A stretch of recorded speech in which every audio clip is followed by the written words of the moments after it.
They said I was lucky. Lucky to be among the few who got the cure in time. Lucky to still have a functioning brain, a beating heart. Lucky my skin hadn't started peeling off before they jabbed that glowing green salvation into my veins. Funny, right? 2.8 billion dead. 1.7 billion turned. The rest terrified and grateful that the world didn't end. And me? I'm their miracle. They're walking, talking. Look what science can do. But no one claps when I walk down the street. They stare. They cross to the other side. Mothers clutch their kids like I'm going to lunge at them. Store clerks follow me with their eyes, hands hovering near security buttons. I don't blame them entirely. I'm different. Skin's pale, kind of translucent in certain lights. Veins map across my arms like subway lines. My eyes used to be green. Now they're yellow. That sickly kind of yellow that makes people feel ill if they look too long. And my voice, there's a rasp now, like my vocal cords never fully healed from all the groaning. They don't call me by my name anymore. They call me Zedhead, Ghoulie, Lurch. Every job I apply for shuts me down the second I walk in.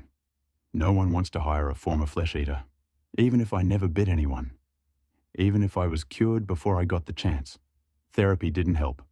Reintegration is a process, the counselor told me with a forced smile, her eyes flicking nervously to the panic button on her desk every few minutes. The group meetings were worse. A whole circle of ex-zombies, all trying to pretend we're fine. We aren't. But I tried. God, I tried. Volunteered at soup kitchens. Helped rebuild refugee centers. Smiled until my cheeks ached. Still, no one smiled back. Today was the last straw. I was on the subway, minding my business, earbuds in, hoodie up, when a guy and his girlfriend got on. He looked at me, sneered, and loudly whispered, "Smells like corpse in here." She laughed. They both laughed. And the whole car joined in. I could feel all their eyes. I could smell their sweat, their fear masked as mockery. I clenched my fists, tried to breathe through it, tried to be human.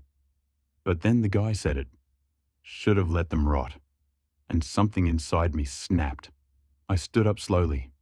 The car went dead silent. They saw the way my lips peeled back with my nasty grin. Yeah, I still have all my teeth, sharp as the day I turned. I leaned close to him, just close enough to see the smug drain from his face. "You know," I whispered, "food hasn't tasted right since I was cured." He stammered something, but I wasn't listening. My stomach growled, loud, painfully loud. It's been weeks since I've eaten properly. Nothing tastes right anymore, but I know what will. I smiled wider. Then came the screams.